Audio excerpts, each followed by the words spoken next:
Get Rich Education is brought to you by Norada Real Estate, Corporate Direct, and Mid-South Home Buyers.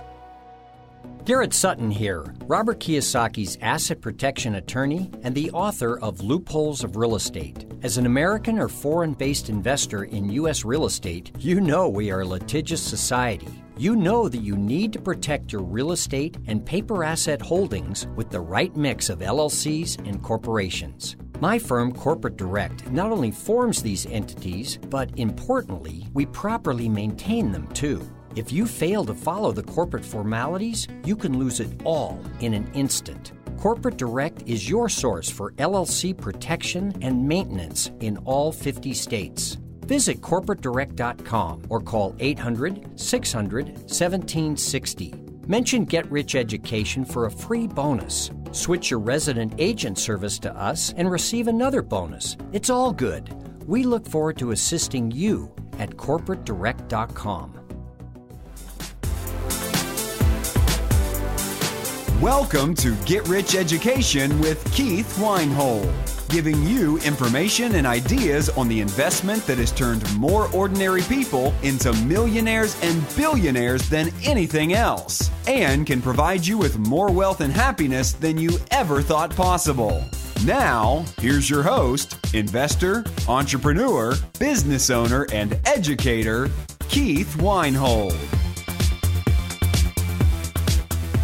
This is Get Rich Education. Welcome into episode 91. It's Keith Weinhold again. You probably know that already because I'm back for another week to help you build your wealth.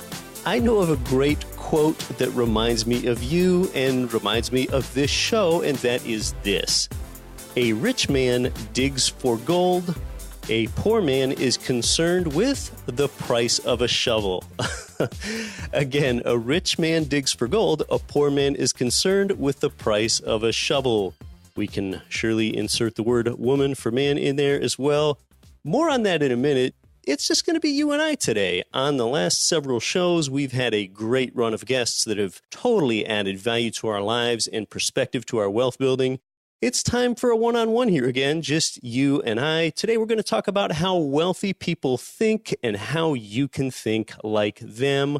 I'm also going to tell you about sort of a typical week for me that I just had. You know, what went on in my investor life in the last week and how you can apply that to help build wealth for you too.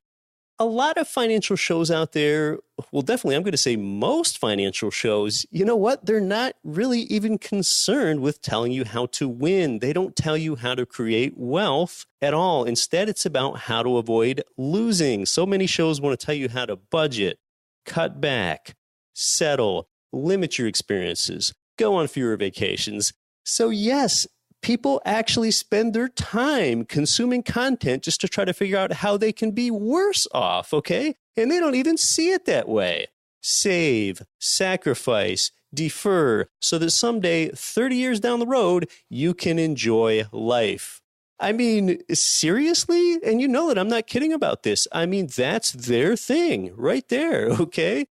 Now, look, say that if you cost cut, if you save, I don't know, say $3,000 by staying home instead of going on, say, a vacation with an investing seminar, okay? Let's call it a trip with a real estate investing seminar for a few days and a few beach days afterward, okay? All rolled into one trip. That's the entire trip that you're contemplating going on.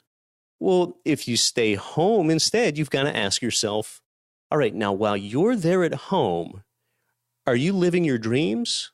Or are you living your fears? What are you doing in life if you keep settling for less anyway? Are you living your dreams or are you living your fears? You're living your fears and you're also living below your means. Why live below your means when you can expand your means? You've just consciously decided to denigrate your own quality of life. And if you do take the trip, you'll learn about how to be a better investor at the seminar and you'll expand your network there too. Your network determines your net worth, and you'll have a great vacation portion afterward that will give you a new perspective on life. You might even discover a place you'll be happier living in. you'll just be enjoying yourself. I mean, what's the value of that? It's priceless. That's an expansionary experience, expanding your means. I think most people would agree with this statement right here, okay? Most people would agree that a life well lived is when you experience a broad range of diverse experiences. That's living, okay? I think a lot of people would agree with that. Well, few things do that, like travel. So are you concerned with the cost of a round-trip plane ticket or seminar tuition?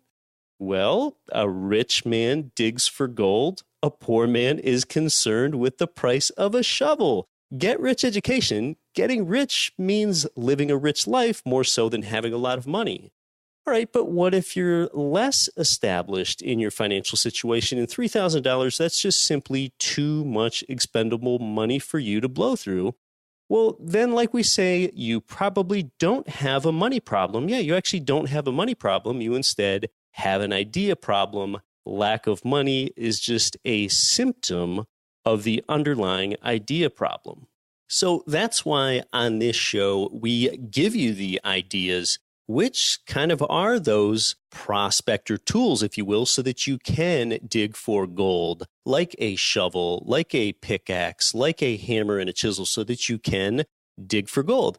As important as those prospector tools are, is the knowledge that you have, okay? Because you need that knowledge so that you know where to dig for gold, okay? That gold is in cash flowing real estate in stable markets. Dig in Memphis, don't dig in New York. Dig in Chicago or Little Rock, not in coastal California.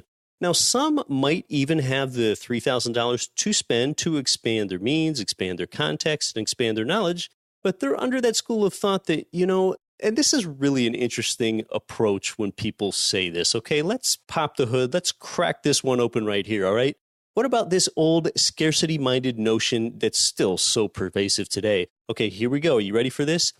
Hey, you're supposed to delay gratification. Oh boy. All right. Let's grapple with this for a minute. Now, when most people say that, I think they trend toward meaning delaying all gratification, or at least delaying too much gratification. And that is a real tragedy. If you delay gratification, okay, in this case, postpone spending the $3,000 for the seminar and vacation, how do you know that you'll ever get that opportunity again? Additionally, consider the earlier in life that you experience something like that, the more time you'll have left in your life that you get to apply that knowledge and perspective to, okay? So delaying that enriching act of the trip, that would have exacted that additional price upon you, okay? Being overly concerned with the cost of a shovel rather than digging for gold. You know what else about your opportunity cost that's associated with a delayed gratification perspective is? It's this. And I think that most of the money people are socking away in retirement plans like 401ks, 403bs, 457s, IRAs, that's taking delayed gratification too far. Now, look, first, I do think that a small measure of delayed gratification is a good thing. I'll give you an example. If you get a $1 per dollar match in your employee retirement plan, well, then I think you should totally contribute up to that threshold because that's like a 100% rate of return that's guaranteed, and there aren't many guarantees like that in investing, okay? So although I really don't like 401ks because they don't build wealth, yeah, take the $1 per dollar match portion. You've practiced some delayed gratification there, okay, because you've lowered your income in the near term in favor of a substantially better benefit tomorrow. So a little delayed gratification is good in that case. But now, why would you invest in a 401k if there's no match at all? Why? Because, number one, you can invest in stocks, bonds, and mutual funds, and their true rate of return is 0. I devoted an entire show to that in episode 61. Secondly, why would you invest in a 401k? Is it because there are tax advantages? I mean, whether it's a Roth type plan or a traditional type plan, whether you pay the tax now or later, the tax advantage is trumped by the tax advantages of direct investing in real estate.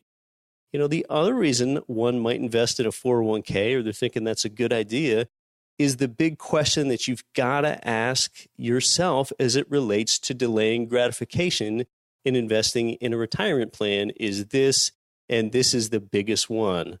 Where in the heck is your income? Where's your income? In a delayed gratification 401k, you don't get penalty-free withdrawals until you're 59 and a half. Well, then what is the answer to all this? What is the alternative? What is the plan then?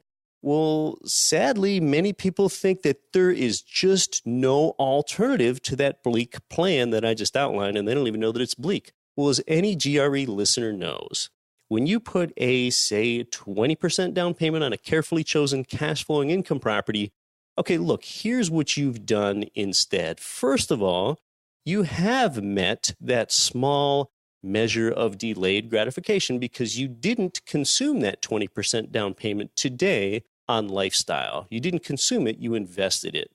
Okay, secondly, with putting 20% in that property, that 20% equity that you've put in there, that is illiquid. That's sort of locked up as equity in the home, just like the 401k's plan, illiquidity.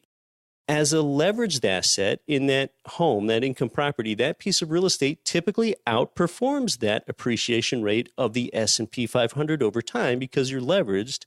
And the third reason that this alternative makes sense is you've invested in a vehicle with fantastic tax advantages in the income property. Tom Wheelwright's come onto this show, and he's even told us how you often pay zero tax now or ever on either your real estate capital gains or your income. I've been doing this for 14 years, and I've legally never paid a dime in capital gains tax. And what are we up to here? Fourthly, most importantly, what you've done with the real estate that a slack-jawed retirement plan just will not provide you until you're older is that you've increased your monthly income, not decreased it. Now you've increased it because you have more income in the form of that tenant rent check.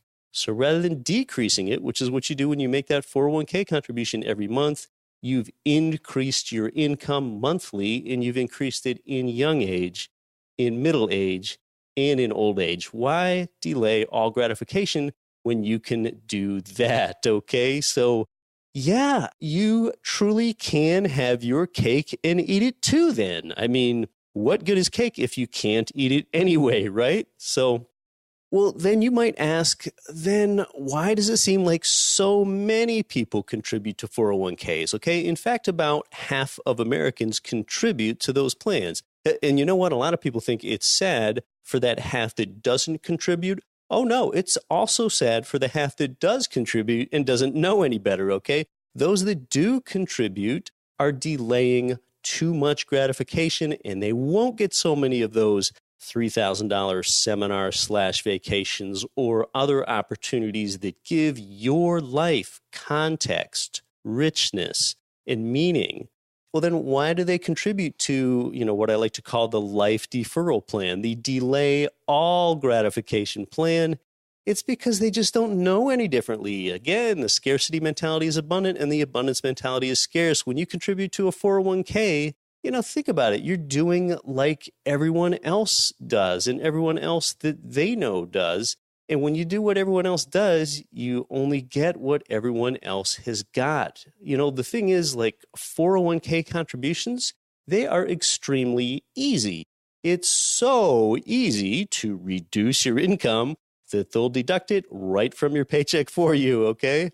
Well, in life, what usually happens to you? What usually happens to you when you do the easy thing and you take the easy route out in life? And that's also the thing that everyone else does. Well, you get a low quality of life. Just look around at other facets of life. It's easy to be physically sedentary rather than exercise. Well, then resultantly, it's easy to get overweight. It's easy to drive through a fast food restaurant rather than cook healthy. Well, then it's also easy to get diabetes as a result. And it's easy to contribute to a 401k.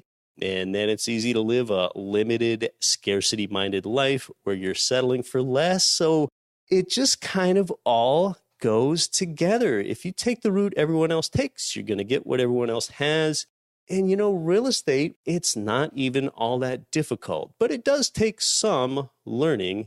And just as importantly or more, it definitely takes a shift to an abundance mindset. And it is so worth it because rather than delaying so much gratification, you can truly be more gratified your entire life. And once you've learned how, you never go back. It's like, why would you want to do it any other way? All right, well, this past week, one thing that I did is I visited my local 11-plex building, an 11-unit apartment building. I read another chapter in the book, The New Case for Gold. I got a lower insurance quote for a few of my income properties, and I'm going to tell you just exactly how I did that. And I also applied for yes, get this, I applied for a 100% loan-to-value home equity line of credit on my own home. So I'm going to get into that. Now, I hadn't dropped by my 11-plex building in a while. You know, when you have a great property manager, it's just not that concerning to visit the building in person, okay? So this building's about 30 minutes from my home. My manager, Briley Property Management Company, they had the building looking good. Outdoors, the trash was picked up, the grass was mowed, the driveway was swept. Inside the building, the hallways were clear of tenants' shoes that they so often like to kick off outside their individual apartment doors there in the hallway. I was most impressed because along the hallways, here's the thing, taped onto the tenant doors were these notices of inspection from my property manager. Yeah, earlier in that day, my manager had posted tenants with the mandatory 24 hours notice to come in and do a safety and preventive maintenance inspection. And now I love to see them doing that, even though I know that it is going to make my maintenance and repair bill higher in the short term, like next month when I get my statement. And that will lower my cash flow on that building when I get the next statement. But because, see, I already have repairs factored in over time to be 10% of the rent amount on that building. And then following up on these inspection findings, that's just part of that factored in cost spread over the year. So preventive inspections like this, they actually lower that property's maintenance cost over time, over the long term. Just consider, for example, that if that inspection finds a leaky faucet drain that my tenant didn't already tell my manager about, then maybe this way, no vanity or flooring is going to get the water damage because they're going to catch that leak right away. They can fix the leaky drain before that happens. It's kind of like that saying, like they say, if you think that the cost of maintenance is expensive, just consider the cost of deferred maintenance. So I was glad to see those inspection notices at the 11-plex. I read another chapter in the book, The New Case for Gold by James Rickards. I'm not a particularly fast reader. I just hit one chapter this week. Robert Kiyosaki was here on the show with me, 7 weeks ago on episode 84. If you didn't listen to that one, you're probably going to want to go listen to it. And he was talking about how he is a big fan of that book himself, Robert Kiyosaki, reading The New Case for Gold and suggesting that we all do that there in episode 84. Here's one thing I did this week that can help you increase the cash flow on your properties. Now, my local apartment buildings, they're all insured by the same company, all right? And we're just going to go ahead and call that Insurance Company A. What I did was I sought an insurance quote from a different company, a competing bid. We'll call that Company B. Well, when I was providing Company B the information about the buildings that they needed so I could get a competing quote, one thing that they asked me for are the loss runs. Yes, the loss runs. That's two words, LOSSRUNS, the loss runs.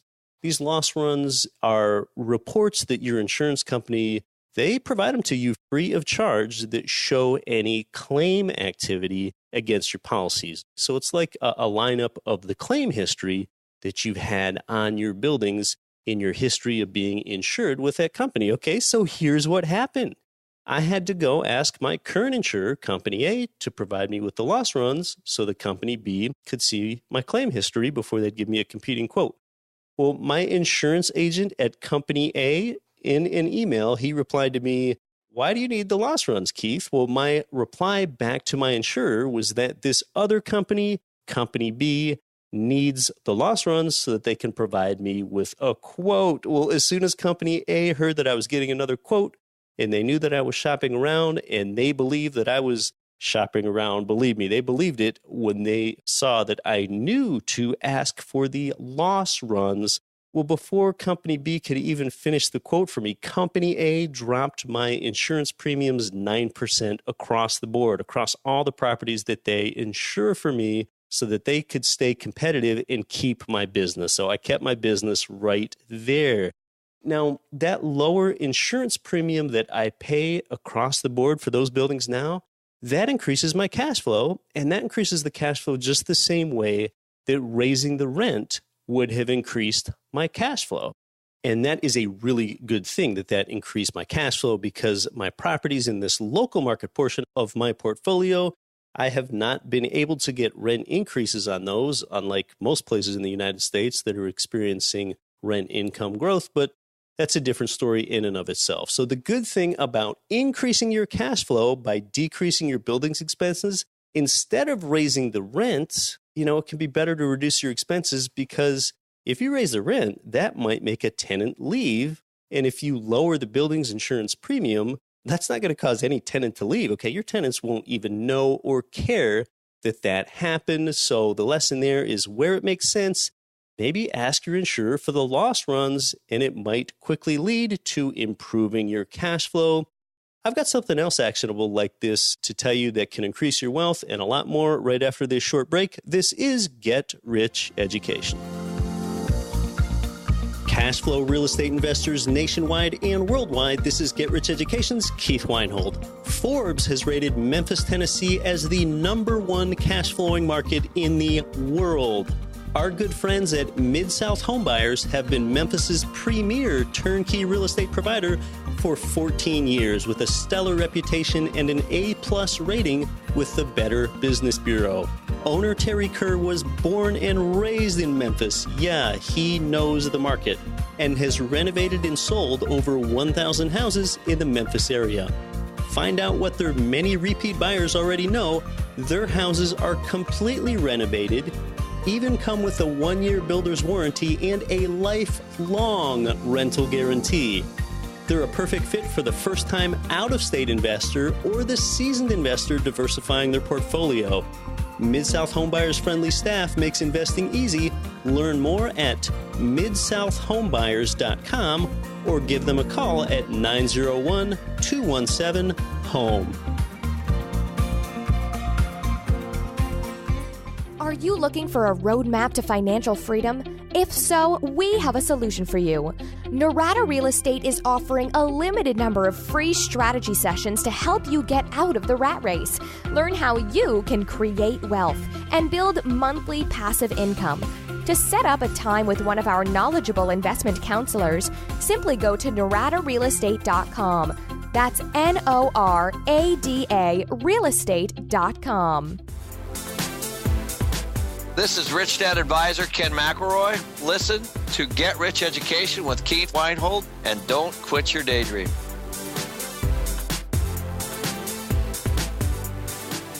Welcome back to GRE. I've been talking about just some of the activities I've done in my everyday life here this past week, and how you can apply that to how you think about your wealth.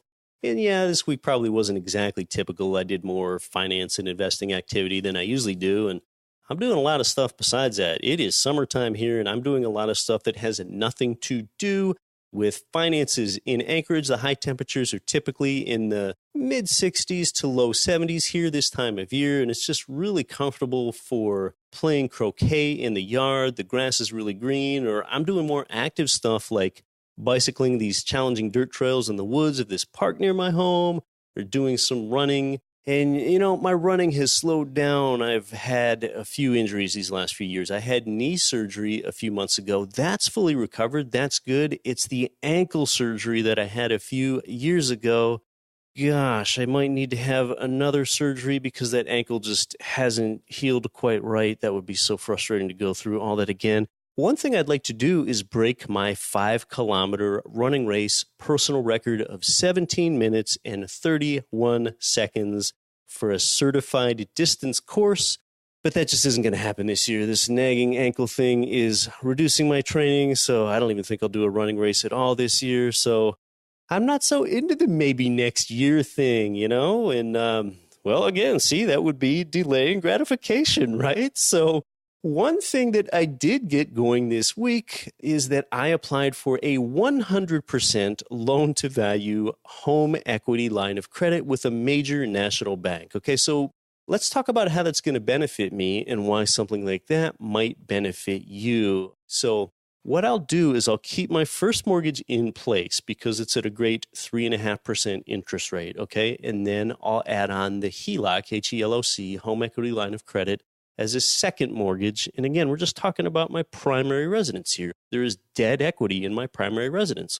Yeah, what this means is that I want to remove every penny of equity from my home. That's because I'm an investor, just like you are. And the return from equity is always zero. Plus equity represents risk, okay? And I've talked about this in great length on other shows like episode 46, that the return on equity is and always will be zero. And I'm not going to get into all that, but keeping any equity in the home, that represents both opportunity costs to you and a risk to you. So I want to minimize and pare back any accumulated equity in property and spread that equity amongst other properties, fracture it off. Now, I've only got 12 to 15% equity in our primary residence, which is about a $475,000 home, okay? But that's enough to pull out and make down payments into multiple low-cost, cash-flowing properties in the Midwest and South. That's enough to invest and do something substantial with. Now, the rate of return from home equity is zero, but look, borrowing against that home equity, that incurs a real interest rate expense to me of maybe 5%, and that 5% is typically tax deductible as well. So effectively, there's only about a 4% cost of capital to me there, okay? And then I can invest that equity into turnkey property where I expect much, much higher total rates of return than 4%. What I've just done is that I have turned my equity into cash flow. I took debt equity and forced it to provide me with a substantial rate of return. And sometimes that act gives people pause. And one thing I usually tell them is, look, equity separated from your home, that's still your equity. Okay, all you did was separate it. You didn't lose any equity, all right? You just fractured it off into multiple pieces. That's what I'm doing. Multiple turnkey properties, each one of which provide leverage, cash flow, loan paydown made by tenants, more tax advantages, and an even greater inflation hedging benefit than I had with the primary residence alone. And you know what else I've done with this 100% loan to value HELOC? Is that I've made my equity liquid. Okay, real estate investing, as great as it is, the equity in it is not liquid. Okay, well, I've just made a 12 to 15% portion of my home's equity liquid once I originate that HELOC, because I don't have to use the HELOC if I don't want to either, okay? HELOCs work a lot like credit cards, just with much, much lower interest rates. So, it's like an option for me. I don't even have to draw against the HELOC if I don't want to, but if I need it, it's there. I could borrow against the HELOC to the maximum and then pay it back if interest rates spike in the future. So HELOCs are flexible, they're elastic, and what you can do is make your home equity liquid. That's what I'm planning to do here. Remember, if you can invest in something that could never go up in value, just imagine this. If you could invest in a vehicle where it could never go up in value, but it could only go down, then how much of that investment would you want? Well, zero, I hope. Well, that investment, the name of that is home equity. And here's why. Market appreciation, it will happen regardless whether there's equity in the home or not. That's completely independent of appreciation. Appreciation and equity are completely independent of each other. The presence or absence of equity has nothing to do with an appreciation rate. But yet if your home's value decreases, the first thing you lose is any equity portion that you've left exposed to that market. Too much equity in any one property also makes you the target for creditors and predators, okay? You have a tornado or a flood wipe out your property, and your insurance company balks at paying, and you have a lot of equity in your home. Guess who's hiring the attorney? It's you. You're the one having that battle, okay? If you have a low equity position in a calamity like that, well, then the bank is going to be the one way more likely to hire that attorney and fight that battle against the insurance company for you. That is because the bank is the one with all the equity in the property. Again, I devoted all of episode 46 to that topic. I'm hoping that 100% loan-to-value home equity line of credit that I just applied for goes through. And, I guess I kind of practice what I preach here. I mean, knowledge about equity management alone isn't enough. Knowledge isn't enough. I've got to act, and you've got to act on that knowledge. Another thing that happened to me this week is that a REIT, R-E-I-T, a real estate investment trust, offered to put an advertisement on the show here.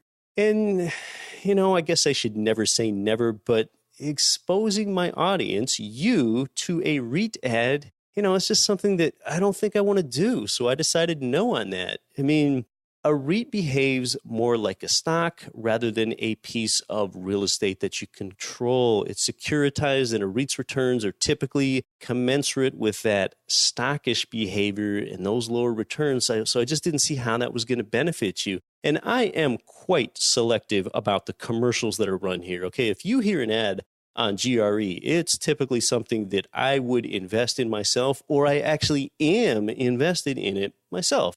And I make sure that the ads rotate fairly often too, so that you don't get tired of them. If you get tired of them, that wouldn't serve you. It wouldn't serve the advertiser either. And I'm all about win-wins here. And any ad run here is actionable stuff, which is potentially material for you to act upon. So the selected ads are quite intentional. Now, recently I met this local real estate investing enthusiast and sharp young guy named Jay Bruzis. That meeting, got him listening to GRE, and after listening to the show, Jay came up with some great questions that he asked me about over the phone a little while back, okay? And you might have a couple of these same questions here, as they're going to help you think about how you build your wealth. First, I just want to say that I'm impressed with someone like Jay. When we met, I probably chatted with him in person for 30 minutes, maybe even 45 minutes or a little more. One of the telling things he said when considering adding a new activity to his life, when I was giving him some new ideas, he said, he was going to have to time block sections of his life in order to bring in that new activity. You know what? That right there, that tells me a lot about a person. It says he is structured, organized, and that he respects his time. So it speaks to me that he shows constant due diligence and careful pruning with his ROTI, his return on time invested, which is perhaps the number one metric that we should all be concerned with as investors. So Jay Bruzis, he asked, what's the amount of liquid reserves that a direct real estate investor should hold? I say the best number is 4 to 5%. Now, of course, there are plenty of it depends factors there, but if you hold on to much more than that 4 or 5%, you're paying an opportunity cost of getting no return. But if you hold much less than that, then you might not be able to meet an emergency. Now, 45%, this is of your total real estate portfolio value. That's a good number. So if you own a total of $1 million worth of real estate, including your own home, you would hold 40 to 50K in liquid reserves, all right? And you might not hold it all in a bank either. Well, some of it might actually be in a brokerage account, like Harry Dent told us about last week, if you've looked into that.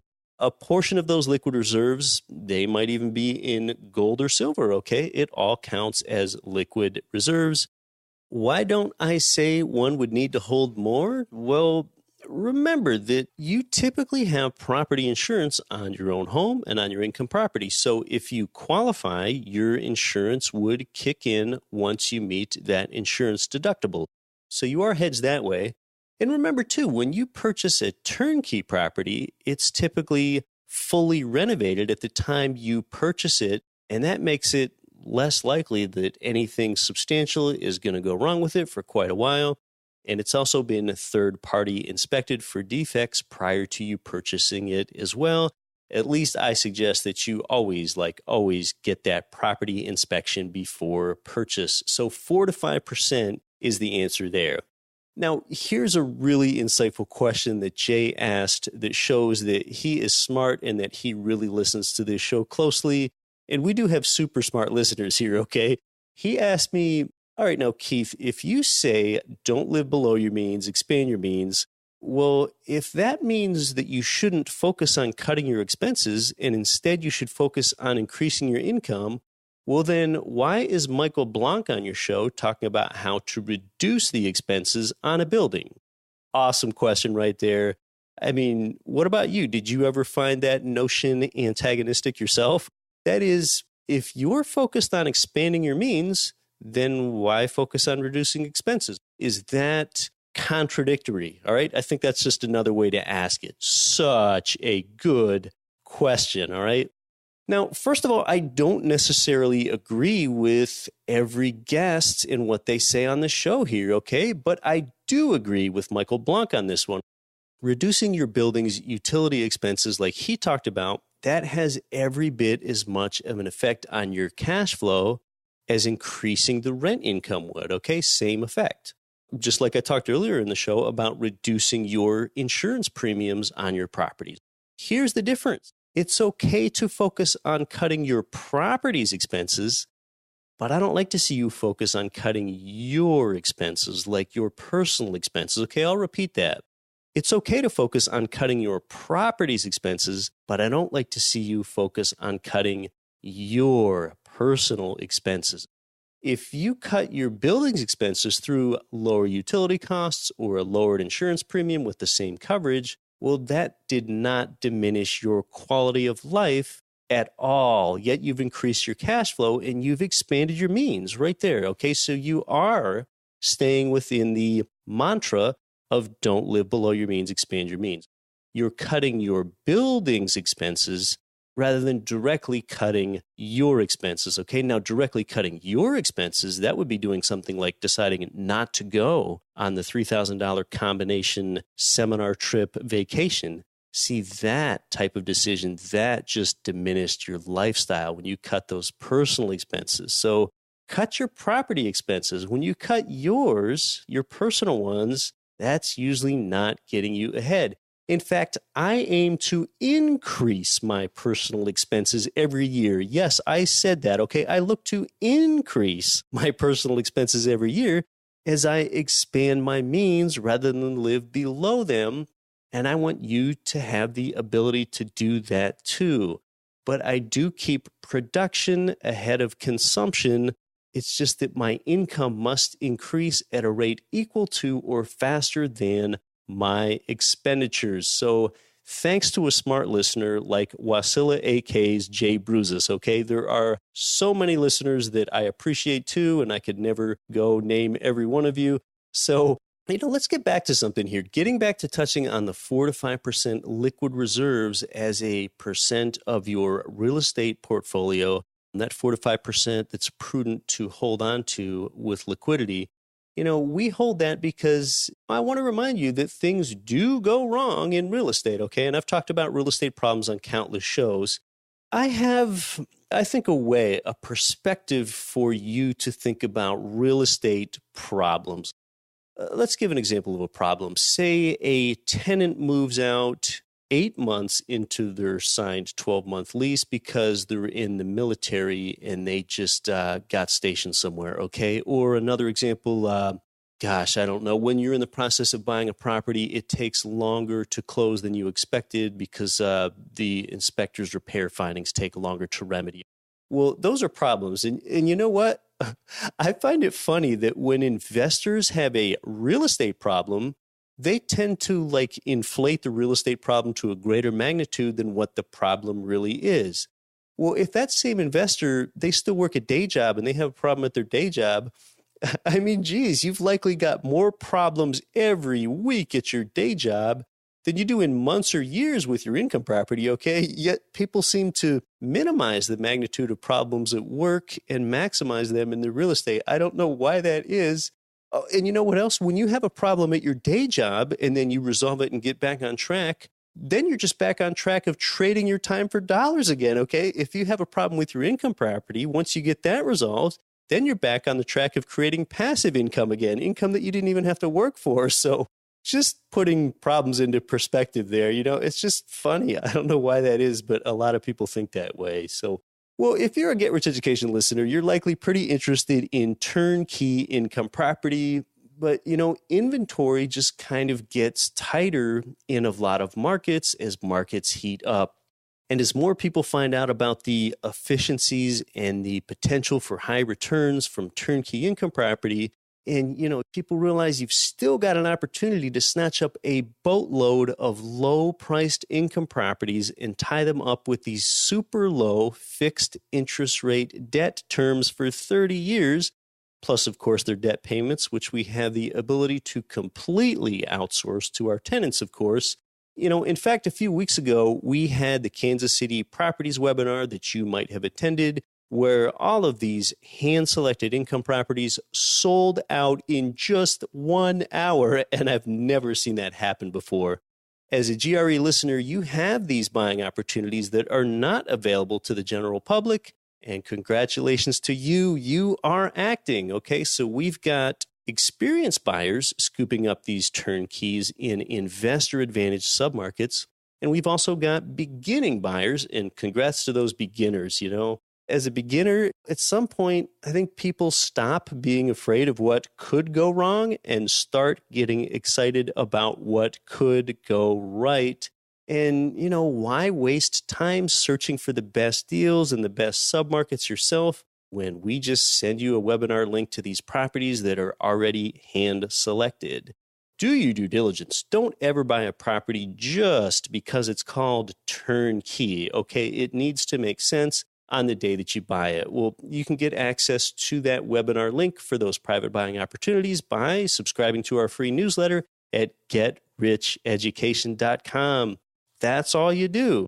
And in fact, after you're signed up, you will get a webinar link for an event actually just 4 days from now here on the 12th, okay? And you will likely get an invitation to attend that Chicago Turnkey Properties webinar. So this is making your knowledge actionable. So if you want the option of attending an upcoming webinar for a private buying opportunity, to get in the loop, just subscribe to that free newsletter, GetRichEducation.com, where those emails with webinar links, they get sent out only like every month or so. It's not every week. It's like every month because inventory is tight and, physical things need to happen. It just takes time for these turnkey properties to become available, renovated, and tenanted before they are ready for investors like us. So one last time, subscribe to that free newsletter at GetRichEducation.com.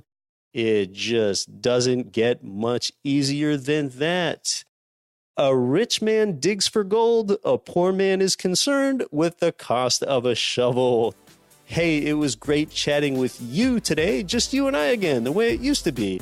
Until next week, think big and don't quit your daydream.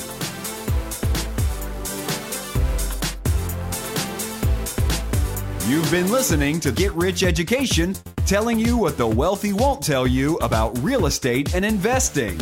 If you enjoyed the show, please take a minute to visit iTunes and leave your comments.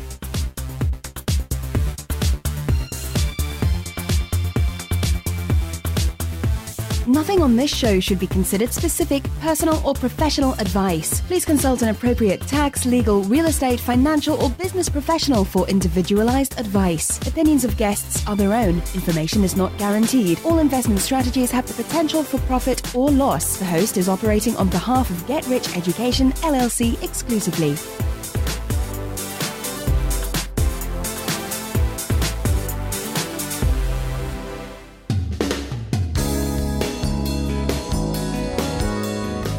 The preceding program was brought to you by your home for wealth building, GetRichEducation.com.